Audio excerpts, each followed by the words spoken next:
Sana kinama ko yung gusto. Kasi yung mga gusto niya. Hindi na siya tinaw.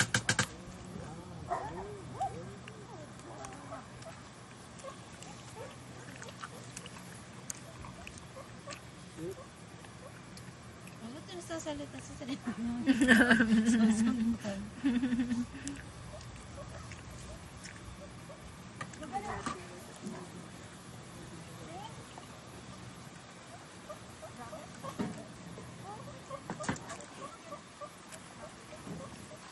Dapat ganyan din aso mo, Ruth.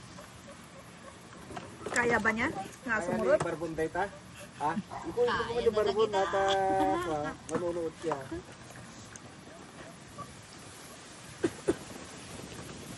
Ay!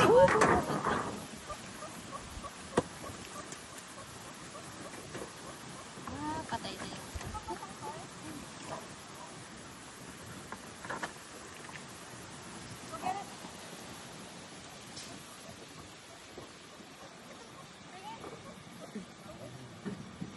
Uy. Kasi namutan na.